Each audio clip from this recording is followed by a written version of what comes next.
Tá começando mais um Giro Total aqui no canal da CBN Floripa, no YouTube e também nas nossas plataformas de áudio para você que gosta de curtir, de consumir o conteúdo do Giro Total no formato podcast, assim como essa mesa com esses mix, com todo esse visual de podcast. E aqui na mesa do Giro Total, na banca do Giro Total, tem sempre o timaço da CBN Floripa e da NSC Total, reunidos, começando com ele, Rodrigo Faraco. Tudo bem, Rodrigo? Olá, tudo bem? César, Chico, Jéssica, um abraço para todo mundo. Faltam 19 dias. Haja coração, meus amigos. Essa frase nunca fez tanto sentido para Rodrigo Faraco como nesta Copa. Jéssica Sescon, tudo bem? Tudo bem, César, Chico, Faraco. Muito legal, né? A gente vai começando a entrar nesse clima de Copa e a gente já fica ansioso para assistir os jogos, né? A gente que vai ficar aqui, acompanhando aqui. Imagina quem vai ficar tarde então, né? Imagina só essa expectativa do Faraco.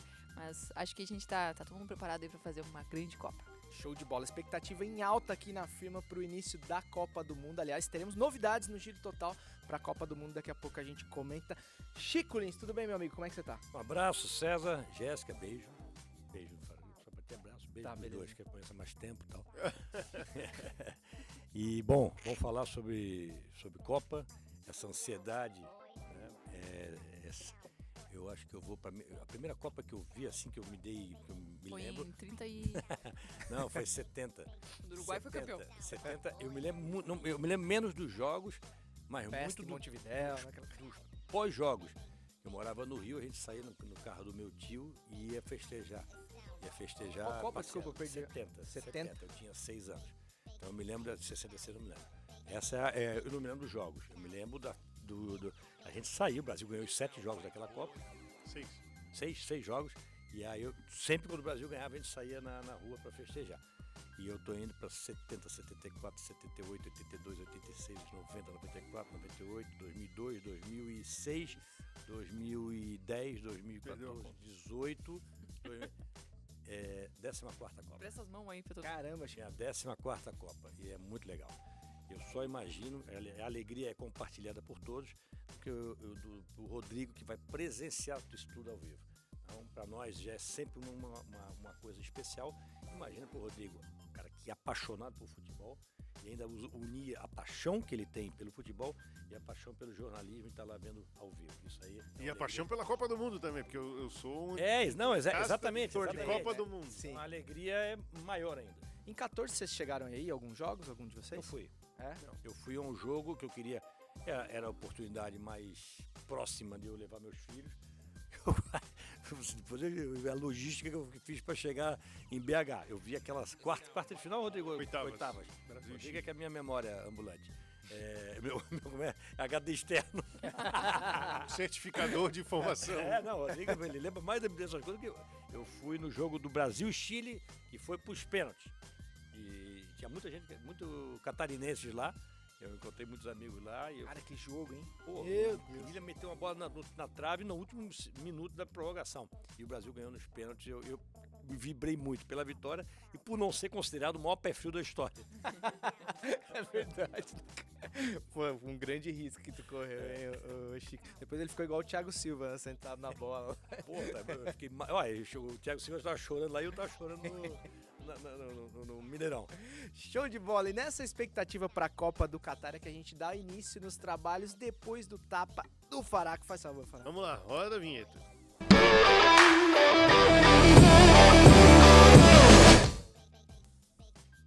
Vinheta do Giro Total no ar e eu já peço pra você, mais uma vez, cara, deixa o seu like aí na nossa live não, né, porque estamos num programa gravado, mas enfim, no nosso vídeo, para que o algoritmo do YouTube entenda esse conteúdo como relevante e entregue para mais pessoas, para mais seguidores da CBN ou possíveis novos seguidores. E se você ainda não é um deles, siga a CBN Floripa, o canal da CBN Floripa, em todas as plataformas digitais. São 10 horas de programação todos os dias e o Giro Total semanalmente, sempre às terças-feiras. Vamos lá, primeiro tema do Giro Total, Jéssica Sescon, por favor.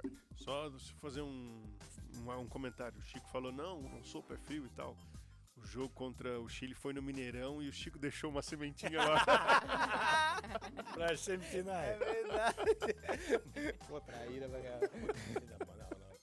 Eu voltei. Deixasse um papel de bala lá, alguma coisa, né? Ele esqueceu lá. Nem vamos contar o resto da história. 7-1 foi lá, né? Foi lá. Ah, mas será que fui eu?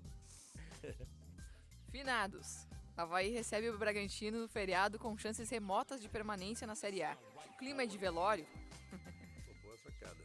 Pois é, o clima na última partida, muito por conta dos portões fechados também, Jéssica, era já de fim de festa, né? E é essa coincidência macabra, eu diria, né? Do Avaí tendo a possibilidade, matematicamente não, mas assim, muito, muito próximo do rebaixamento nesse jogo contra o Bragantino. De qualquer forma, um jogo importante, né, Jéssica? Eu acho que sim, César. Matematicamente o Avaí tá vivo ainda, né? Não tá morto. O Avaí tem como ainda permanecer na Série A, só que é uma questão que eu acho que a esperança vai diminuindo, porque a gente tá vendo que só depende do Avaí. O Avaí tem que ganhar, tem que fazer o seu papel, ele não consegue ganhar. Então é isso que afastaria ele, né, desse rebaixamento. Se ele fizesse, pelo menos se ele desse conta do próprio destino, se ele realmente pudesse, ele garantir os 3 pontos e aí depois ver o que acontece com os adversários. Mas a verdade é que ele não tá conseguindo mostrar isso, né? E aquele jogo contra o Cuiabá eu acho que foi muito significativo. Era o primeiro jogo sob o comando de gente da casa, né? O Marquinhos e o Fabrício Bento. Se esperava um ímpeto diferente do time, um time jogando mais pelo coletivo, segundo a fala, inclusive, do Júlio Hertz, presidente. Então, tinha essa expectativa em cima do Avaí, que a retomada fosse naquele jogo, contra o Cuiabá, adversário direto, na luta pelo contra o rebaixamento. Uma vitória fora de casa, que tá tão difícil do Avaí conseguir, contra um adversário que estava jogando mal e jogou mal naquele jogo. Então tinha essa expectativa, essa é a partida pro Avaí virar o seu jogo no campeonato, mas não aconteceu. A gente viu um Avaí ainda com espaços dentro de campo, com a dificuldade de criar chances de gol, e aí criou e errou chances claríssimas, né, nos pés do Bruno Silva e também do Pablo Diego, que teve uma oportunidade. Então o Avaí poderia ter saído com a vitória, e como castigo ainda, como foi o roteiro do jogo, no último minuto o Cuiabá faz seu gol. Então o Avaí estava muito melhor, o Cuiabá dava mais espaços, o Avaí chegou na cara do gol, mas perdeu o jogo no último lance. Então isso tem um sentimento, isso passa uma mensagem pro torcedor, que é uma mensagem de realmente acabou, não tem mais o que fazer. Só que veio a rodada, os adversários continuaram perdendo, sem pontuar, e ainda fica a chance matemática do Avaí permanecer na Série A. Então depende do Avaí. Só o Avaí pode mudar essa história aí nesse feriado dia 2. É verdade, né, cara? Os adversários diretos do Avaí fizeram muito mais pela permanência do que ele próprio, né? É impressionante como o Avaí ainda se mantém matematicamente com chance. Ô, Chico, a gente falou muito durante o ano sobre o fator mental também, né, dos jogadores e como isso faz diferença num contexto tão competitivo como esse, assim. Como é que faz, cara, pra motivar o jogador numa situação como essa, assim, né? No feriado de finados, como é que a gente se anima e faz festa? É difícil, até porque aquela mobilização dentro da ressacada e fora, nas redes sociais, torcedores, quando houve a troca do Lisca pelo pessoal da casa, Marquinhos e o Fabrício, e a possibilidade de ter no Cuiabá um rival direto que ia tirar mais do que 3 pontos, né? Então aquela mobilização acabou, porque foi a gota d'água aquele gol no final, assim, olha, acabou, não tem chance nenhuma. Só que eu estava pegando um dado aqui da Universidade Federal de Minas Gerais, dando as últimas 10 rodadas do campeonato. Tirando o Juventude tem 3 pontos, o Avaí tem 4, o Ceará tem 6 e o Cuiabá tem 8. Quer dizer, os times, o Avaí tem 7 derrotas consecutivas, mas os outros times, que são aqueles rivais diretos do Avaí, e aí eu não incluo o Atlético Goianiense, que por incrível que pareça, o Atlético Goianiense nas últimas 10 rodadas está em 11º lugar. Ele fez uma recuperação e passou o Avaí bem. Então, quer dizer, esses times estão dando essa esperança. Só que é isso, o Avaí não fazendo a parte dele, e esse jogo do Cuiabá, para mim, era decisivo, aí tira a motivação dos próprios jogadores. A gente nota, só vou lembrar o Bruno Silva saindo do jogo. Ele sabe que a chance passou pelos pés dele. Ele sabe que ali o Avaí fazendo a vitória, aquele 1% que a gente vê hoje nas possibilidades, não estaria bem mais. O Avaí vencendo o Bragantino amanhã, a coisa melhoraria. É porque a gente vem falando assim, precisa vencer um jogo, mas não vence. Mas precisa vencer, mas não vence. Então, claro, se vencer o Bragantino, esse 1 pode melhorar um pouquinho. Mas eu, sinceramente, eu já não alimento mais nenhum tipo de esperança. Tomara que eu seja surpreendido. Porque ele precisa vencer os 4, ter 40 pontos e aí contar ainda com resultados paralelos. Mas eu acho que houve uma desmobilização e dificilmente o Avaí vai sair desse atoleiro que ele se meteu. Tá aí. Ô Faraco, eu tava ouvindo em cima do lance vindo pra cá hoje, e mesmo que o Avaí perca o jogo, ainda não, matematicamente ainda não. Não fecha porque quem tá fora é o Cuiabá. Se o Cuiabá vencer e o Avaí perder, fica 9 pontos. Se o Avaí vencer as outras 3, ele faz os 9 pontos de diferença, né? O Cuiabá perdendo as outras. E passa no número de vitórias. Então, matematicamente, não fecha. Mas eu quero trazer 2 coisas positivas aqui pro Avaí, né? Por mais que a gente não consiga olhar pro Avaí de forma positiva, porque não vence jogos. Até falei hoje no debate, a gente tá trabalhando com a fantasia, né? Toda rodada a gente fica fantasiando que perdeu aqui, perdeu ali, e vai dar e o Avaí perde. Então é uma fantasia que a gente está trabalhando. Mas vamos lá. O Avaí tem 4 jogos. O que eu tô falando essa semana é o seguinte: esquece os outros 3, vence esse. Dá só essa vitória pro torcedor do Avaí, vence o Bragantino. Vai começar a pensar diferente. Vencendo o Bragantino, daí ele vai olhar o campeonato de novo. Ele vai olhar para a tabela de novo. E aí você pega a tabela dos concorrentes do Avaí. Ninguém tem tabela fácil. Primeiro, vamos lá. Coritiba. Os 4 jogos finais do Coritiba na competição. Juventude fora de casa. O Juventude já caiu. Mas vencer lá não é tão simples assim. Aí passa a permanência do Curitiba, esse jogo aí. Coritiba tem o Flamengo em casa, daqui a 2 rodadas. Tem o Corinthians em casa. Não são 2 jogos simples. Pode ser que ele vença um dos 2 jogos. O Flamengo já desmobilizado, largou o campeonato. Mas não são jogos simples. E na última rodada, confronto direto. Cuiabá e Coritiba. Jogando em Cuiabá. O ali vai se matar. Então, isso beneficia, tá valendo uma vaga. Isso beneficia o Avaí. Vamos lá. Subir a tabela, descer a tabela aqui. Cuiabá. Quais são os jogos do Cuiabá? O Cuiabá, ele tem o Botafogo, jogo hoje à noite, fora de casa. O Palmeiras, na próxima rodada em Cuiabá. O Atlético Mineiro em Minas e o confronto direto com o Curitiba na última rodada. A tabela do Cuiabá é horrorosa. Uhum. Ele venceu o jogo que ele tinha que vencer, que era o jogo contra o Avaí. E agora o que vier é lucro aqui pro Cuiabá, que tá fora da zona de rebaixamento. Ou seja, ele tá meio que administrando quem tá vindo ali embaixo dele. Tem que torcer muito pelos outros do Cuiabá. O Ceará também tem uma tabela horrorosa e não tá ganhando de ninguém. E já perdeu na rodada, perdeu pro Fluminense. Tem 3 jogos só. O Ceará joga com o Corinthians fora de casa, o Corinthians brigando pela vaga direta na Libertadores. Depois tem um confronto direto com o Avaí aqui na ressacada, o Avaí tem que fazer valer o mando dele. E na última rodada recebe o Juventude. Aqui é o jogo mais tranquilo do Ceará, mas na última rodada. Imagina o desespero, de repente já chega lá rebaixado. E antes do Avaí tem o Atlético Goianiense ainda, que eu acho que esse aqui tem uma tabela um pouquinho melhor, até porque tá jogando mais, né? O Atlético recebe o Santos nessa rodada, sai contra o Fortaleza, recebe o Atlético Paranaense e fecha contra o Atlético Mineiro em Minas. Então, acho que o Atlético ele tem boas chances de escapar. Mas são esses os concorrentes do Avaí, né? Do Curitiba para baixo são esses concorrentes. E o outro dado positivo que eu vou trazer, que eu acho que é positivo, o Chico participou. Em 2015, o Avaí trocou o técnico, faltavam 4 rodadas. E ele tinha Joinville, Fluminense, Ponte Preta e Corinthians. Ele precisava vencer 3 de 4. Ele venceu o Joinville, na primeira das 4. Perdeu para o Fluminense lá em Cariacica. 3-0. 3-1, acho, né? 3-0. 3-0. Venceu a Ponte Preta 1-0 e foi pro último jogo contra o Corinthians, precisando só da vitória dele. Mas era um Avaí que não conseguia fazer gols? Não, gente. Da maneira não, que era um agora. Avaí que era agressivo até. E saiu na frente do Corinthians. Meteu 1-0 no 1-0 Corinthians. no começo do segundo tempo. E Gol do depois Claudinei tomou um de cabeça. empate.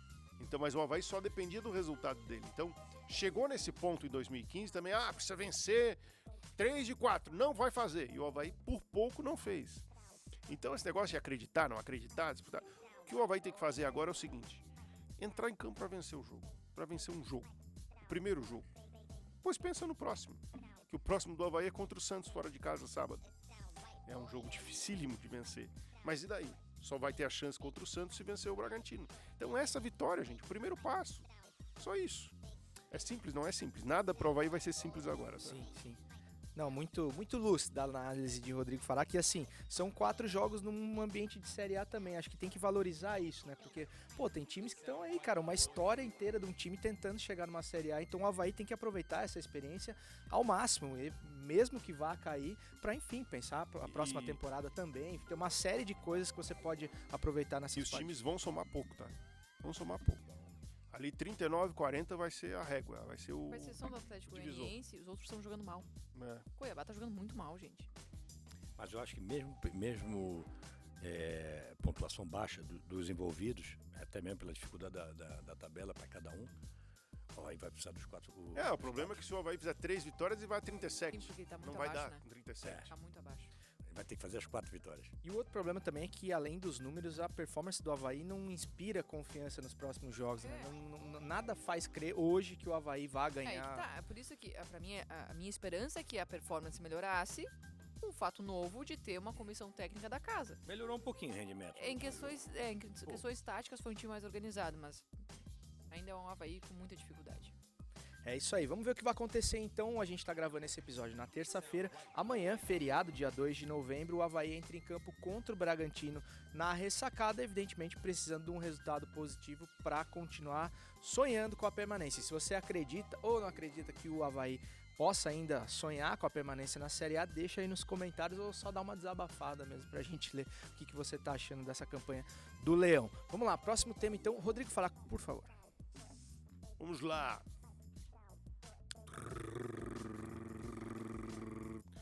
Peguei aqui. Aleatório? Destemido. Totalmente aleatório.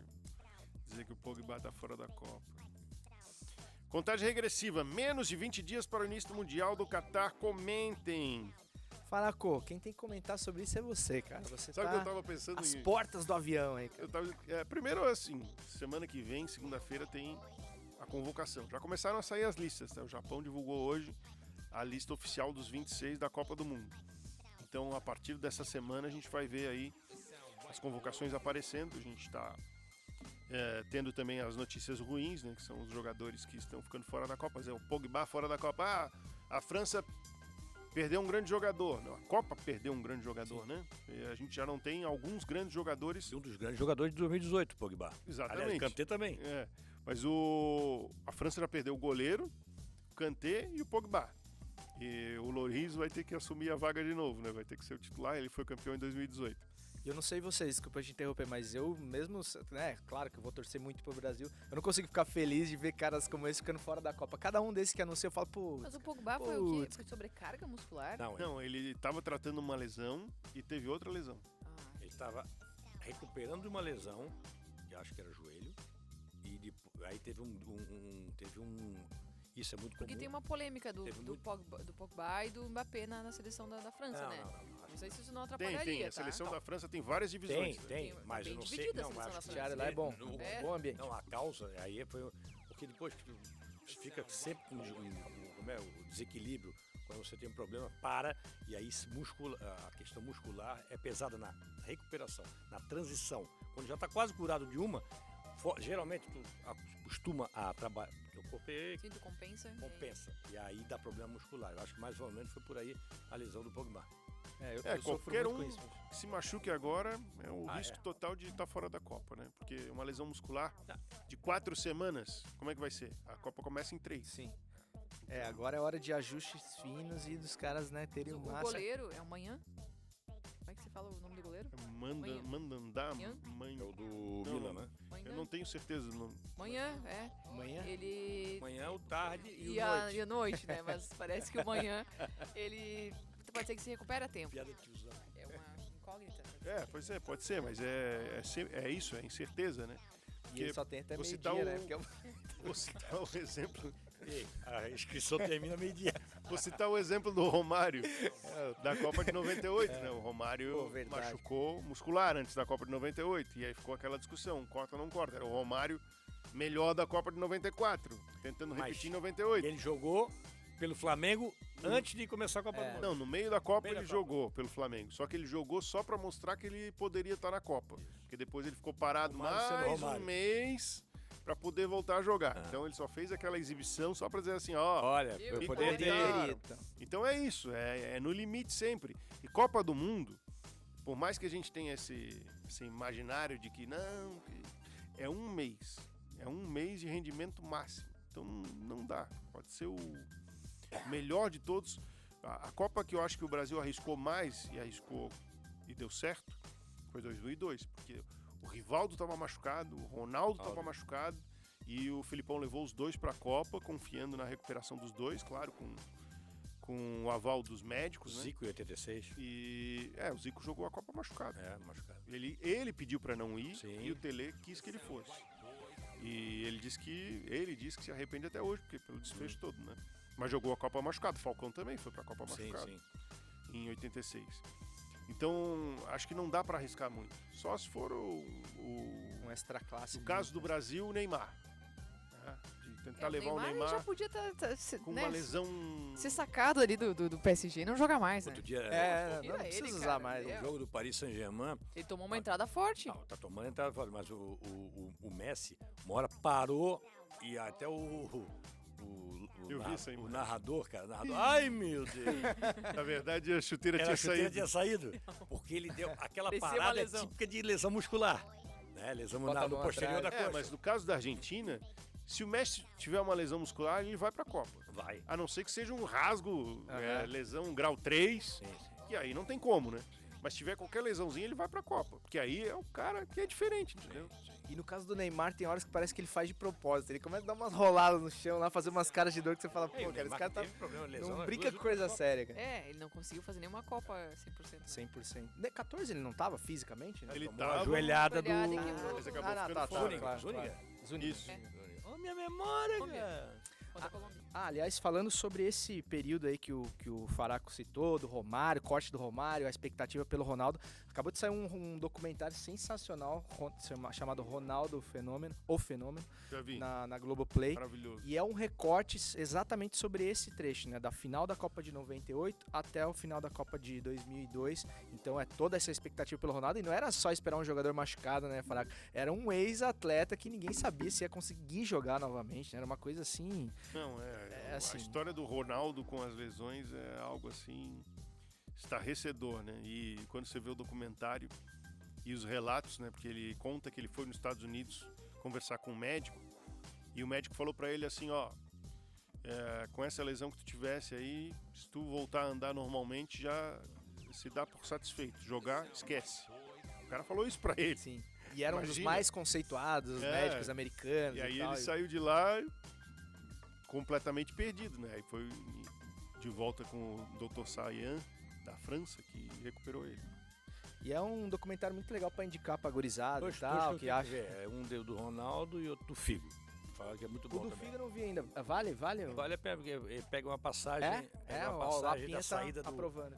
do Figo, do Barcelona, diretamente pro Real Madrid, que foi a promessa de campanha do Florentino Pérez, que era um candidato absolutamente azarão, porque na época o Lourenço Sanz era o presidente do Real Madrid, com Copas de Europa e tal. E aí o empresário do Figo falou assim, não, o Florentino Pérez não tem a menor chance, assinou um documento lá, dizendo que o Figo iria para um pré-acordo com o Real Madrid. O Florentino Pérez ganhou e o Figo teve que ir pro Real Madrid. Caramba, cara. E o do Figo tá onde? Aí entra as tais procurações, né? Porque o Figo deu procuração Sim, pro representante dele e aí já era. E aí já é Netflix ou é Globoplay? Você lembra? Eu acho que é Netflix essa. Show de bola. Netflix. A voz da consciência tá ligada hoje. Então, ó, Leandro da Lapa aí no comando das picapes e dando sempre aquela força pra gente. Ô Faraco, você embarca quando pro Catar? Dia 15. Dia 15 de O novembro. Roberto falou que é dia 14. Não vai perder o voo. Eu já fui para o aeroporto Se um ele dia conseguir antes da viagem. adiantar Vocês um dia, fizeram não isso? tem problema. Pior que, sabe, de deixar o gato com não sei quem, nananá, e chegar lá no aeroporto, né? Puta, é amanhã, cara. Não, pelo menos não era pro Catar, né? Era mais... Pode acontecer. Enfim, Jéssica, a gente pode falar da nossa programação aqui no Giro? Podemos, claro. A gente vai ter já na segunda-feira, né? Uma grande programação, uma grande segunda especial. na CBN Floripa, com o debate diário antecipado pro meio-dia. A gente começa falando de Figueira e Avaí ao meio-dia e à 1h a gente começa a transmissão do Catarinense na CBN, programa especial, onde vai ter um anúncio da lista oficial do Tite, né? Na segunda-feira, já que a gente conhece os 26 nomes, e o Faraco vai estar no Rio de Janeiro. Tem uma aflição pra esse acompanhando direto da sede do Rio de Janeiro, da sede da CBF no Rio, ao vivo, né? No Catarinense, que vai da 1h até as 3h. Então vai ser a partir do meio-dia, uma programação muito bacana pra gente já esquentar a Copa do Mundo e já começar a falar de Copa na CBN. A minha aflição se chama Daniel Alves. Ah, pois é. Tu acha, tu Vou ter que chegar mais cedo lá na CBF e chamar o Tite no cantinho. Pô, Tite. Cara, não faz isso. Daniel Alves não, né? Pelo amor de Deus. A minha aflição, eu acho também, tá? Respeitando a enorme carreira do Daniel, não é momento para homenagens. Não dá. Não, é verdade. Não tem vaga para Não é homenagem em momento. Copa do Mundo. Tá. Né? Exatamente. Tá. Vou lembrar uma homenagem que foi feita no começo do ano, aqui no nosso futebol, o Avaí. Eu interpretei dessa maneira, que o Claudinei fez uma homenagem colocando o Gledson como goleiro, que tinha ido bem na reta final. O Figueirense meteu 4x1 foi 4x1 Na Recopa, né? 3x1? 3x1. Copa foi 3x1. 4x1 foi o outro. Isso, 3x1 e o Gledson não foi bem. Então, quer dizer, comparações são sempre, algumas vezes são inadequadas, mas o Daniel Alves, eu não levaria um segundo lateral direito já. Eu estou nessa tese aqui já há bastante tempo. Vai o Danilo, que também não é uma unanimidade, e tem Militão e tem Fabinho ali para determinadas ocasiões. Fácil eu jogava com o Militão, nem com o Danilo. Fácil. Pois é, cara. Enfim. Vamos de Figueira e aí, Vamos. pra encerrar, É isso aqui, Figueira? Tá vendo? esse sorteio fajuto aí é muito engraçado. É, né? Esse aqui que é o Figueira. Todo mundo acredita. Fim de linha, Júnior Rocha em ritmo de despedida do Figueirense. Será um erro se a demissão do treinador se confirmar? Será um erro, Chico Lins? Cara, eu já fui e voltei tanto com o tema Júnior Rocha no ano, que eu pretendo não ser incoerente. Né? Eu elogiei várias vezes o Júnior Rocha, eu acho que ele fez um time competitivo no Campeonato Catarinense, ganhou a Recopa em cima do maior rival, fez um bom jogo contra o Cuiabá na Copa do Brasil. Eu via que aquele time iria evoluir. O que eu achei, e aí assim, e as críticas que eu fiz ao Júnior Rocha, assim, a falta de alternativa, de alternativa do modelo tático, do desenho tático, e ele não melhorou isso até o final. O que eu critiquei nele é a leitura equivocada na hora das trocas, e ele não melhorou isso até o final. E teve determinado momento, que até eu escrevi no GE, que olha, as coisas boas estão aqui, as coisas ruins estão aqui. Mas a Copa Santa Catarina, diante desse contexto de não acesso para a Série B, eu acho que é fundamental para pelo menos o Figueirense ter uma condição de formar um time melhor no ano que vem com a verba, com a receita da Copa do Brasil. E não é apenas ter perdido a Copa Santa Catarina, não é apenas não ter classificado, não ter vencido o Ercílio Luz. É que o rendimento foi muito abaixo, mesmo reconhecendo que o time tinha 2 jogadores titulares da Série C, que eram o Maurício e o Oberdan. Mas os erros foram os mesmos. Então, diante desse contexto, dos prós, dos contras, eu não renovaria o Júnior Rocha. Eu acho que é uma carga demasiado pesada, bem pesada, para começar o ano com tantos insucessos da temporada de 2022.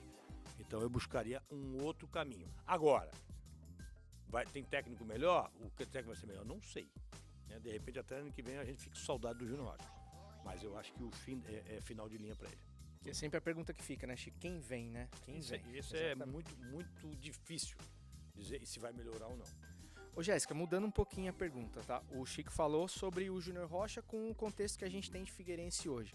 E se, eu sei que o se não entra em jogo, mas e se o Figueirense desse ao Júnior Rocha um elenco competitivo suficiente para uma Série C? Você acha que ele seria o treinador se ele tivesse as peças na mão? Eu acho que sim. Não acho que ele seja cara fora da curva, um treinador espetacular. Acho que ele está ainda em início de carreira, ainda agregando experiência, conhecimento, né? Um treinador que ainda está construindo o seu caminho, encontrando também o seu estilo de jogo, suas versatilidades. Concordo que ele foi um treinador esse ano que não teve alternativa, não teve criatividade para fazer algo diferente com o time que ele tinha nas mãos, né? Muito preso a essa ideia de jogo dele. Mas eu tenho alguns poréns, assim, que acho que eu sempre acredito que quando se tem um trabalho sério num time, ele merece evolução. E a evolução ela acontece quando tu é melhor do que ontem, né? Agora, quando se zera tudo e se reinicia um trabalho, tu joga fora aquele ano de construção. Muito embora, se a gente botar numa balança, tendo em vista que muitos jogadores vão sair, poucos são jogadores do Figueirense que vão permanecer, pode vir vários jogadores diferentes, a própria diretoria ainda tem que definir departamento de futebol. Talvez o que se tem de base é pouca, mas é algo. Algo se construiu nesse ano. Seja o conhecimento, a ligação do Júnior Rocha com o Figueirense que ficou mais forte, pode ser os jogadores que ele já conhece no time. Então eu penso que quando se tem um trabalho sério assim, o Figueirense sairia na frente se construísse em cima disso, em relação aos seus adversários, do que acabar com tudo, inicia do zero, um novo departamento de futebol, um novo treinador, um novo grupo, entende? Então, a gente não tem como falar sobre o futuro. Pode ser que o ano que vem, que demita um Júnior Rocha, venha um outro treinador e ano que vem o Figueirense jogue muita bola. Por isso que é difícil ser comentarista, é difícil opinar, porque a gente não sabe o que vai acontecer no futuro, né? Mas eu falo em cima do que eu acompanhei desse ano, do que a gente viu hoje. O Figueirense não conseguiu acesso por detalhes, por um gol. Então, o desempenho acontecia. Pelo menos jogar no mesmo nível dos adversários, o Figueirense jogou. Não foi uma equipe bagunçada, foi uma equipe organizada. Então, pensando nisso, se ele tivesse tido um elenco um pouquinho melhor nas mãos, ele teria conseguido acesso esse ano. Eu sei que ele tem várias limitações, que o Chico falou e pontuou, é bem verdade. Mas eu acho que é o treinador certo para estar no Figueirense no ano que vem. Agora, pode ser que chegue no ano que vem que o Figueirense continue com ele, chega no ano que vem e se dê mal. Isso o futuro a Deus pertence. Mas em cima do que o Figueirense tem hoje, o Figueirense sairia na frente se construísse em cima do que já tem. Ô Faraco, e é certo dizer também que, por exemplo, o próprio Júnior Rocha na temporada que vem será inevitavelmente um treinador melhor, mais experimentado, mais amadurecido em relação ao que encontrou todas as dificuldades pela primeira vez, talvez, na sua carreira nesse ano, ou não? Assim se espera, né? Cada ano um aprendizado, cada ano uma vivência, a cada ano as derrotas te ensinando muito mais até do que as vitórias, né? Então, as derrotas desse ano, ele tem que ter aprendido alguma coisa, até esse trabalho na dificuldade com a falta de jogadores, a falta de opções, de ter construído um time praticamente do zero. E eu acho que eu tô nessa linha da Jéssica, eu só concordo com o Chico que a pressão vai ser muito grande para o ano que vem, tá? Desde o início que a gente já percebe uma falta de paciência do torcedor com o Júnior Rocha, principalmente pela perda da vaga na Série B do Campeonato Brasileiro. Mas eu acho que não é isso que tem que valer no final das contas, porque ele fazendo um bom trabalho, com mais condições em termos de grupo, com o Figueirense investindo mais, acho que ele tem condições de entregar mais também. Então eu só vejo assim, Figueirense não ficar com o Júnior Rocha, por que eu analiso isso também, de ficar? Porque eu acho que entre os médios, ele tá numa boa média. O Figueirense, pra mim, só teria que desfazer do Júnior Rocha para contratar alguém que fosse uma certeza. Um cara que estivesse praticamente ali transitando entre Série A baixa e Série B alta, para que ele agregasse ao Figueirense muito mais do que esses técnicos nessa média que eu falei, entre Série B baixa e Série C alta, vão entregar, que é onde está mais ou menos localizado no mercado o Júnior Rocha, o patamar do Júnior Rocha hoje. Então eu acho que a sequência seria benéfica ao Figueirense nesse sentido, de ter um bom técnico. O Figueirense tem organização, o Figueirense trabalhou com muito pouco, acho que ele tem muito mais méritos daquilo que foi o Figueirense disputando vaga até a rodada final, do que deméritos da perda dessa vaga, né? E aí o resto eu acho que o Figueirense evoluir em departamento de futebol, tem cobrado bastante isso. Acho que o Zé Carlos Lages não pode ser, junto com o filho dele, não podem ser os dois os montadores de time do Figueirense. Eles podem ser os investidores, os parceiros, mas montadores de time, para achar que o Gustavo Henrique vai fazer o gol do acesso? Não. Todo mundo via que não ia fazer o gol do acesso. O Figueirense precisou do Gustavo Henrique, teve o que sempre teve, ou seja, muito pouco. Então é mais ou menos aí. É, mais ou menos aí. E o próprio rival Avaí nos ensina que a mudança ela é bem-vinda, mas nem sempre ela é para melhor, né? Você pode ver que a mudança... Não só Avaí, né? Tem vários casos. Vários, né? Eu entendo muito o ponto da Jéssica, a continuidade. Eu aprecio a continuidade. A construção não se faz muitas vezes de um ano para o outro. Alguma base tem que ter para começar. Mas é isso, cara. Eu acho que o trabalho do Júnior, ele evoluiu, sabe? Não houve uma evolução. Sabendo que o elenco é muito fraco. Não é, o elenco do Figueirense não era fraco, não. É muito tinha fraco. Um time, não tinha um grupo. Né? O elenco, sim. Né? E qualquer mudança nesse time... O que assim, não é... Fazia danos. Assim, eu acho que hoje, diante de tudo isso que nós falamos, é mais lógico não ficar com ele do que ficar. Não, até as informações que eu tenho é que ele não vai ficar. O Figueirense não vai ficar com ele. Não estou dizendo que, na minha opinião, não, estou dizendo que diante de tudo que nós três falamos. Apesar de avaliar bem o trabalho, tá? Sim. Então, mas então é porque já existe um desgaste. É, isso aí. Já existe um desgaste. Na verdade, tem pouco dirigente que suporta a pressão que o dirigente vai ter que suportar para manter o Júnior Rocha. Ainda mais quando o dirigente também está pressionado. Mas eu acho que pode é o dar caminho certo, tá? a cabeça do técnico. Exatamente. Pra salvar a própria, o isso. cara também coloca do técnico. Enfim, coisas do futebol. Mais algum apontamento? Vamos ficar por aqui hoje? Fica por aqui. Acabou? É tetra? Acabou. Ó, o Giro Total de hoje vai ficando por Pensei aqui. que a Jéssica tá fazendo vapo. Achei também, cara. Jura, né? Tem que ter, né? Jura. Esse vapo. Por que isso, Jéssica fazendo vapo? Ó, e semana que vem já tem Giro Total na segunda-feira, tá? Pra começar os trabalhos do Catarinense, a gente vai ter o Giro Total de Copa também. Então já bota na tua agenda aí. Mesmo esquema com... talvez também com outras participações. Estudar mais tudo mais.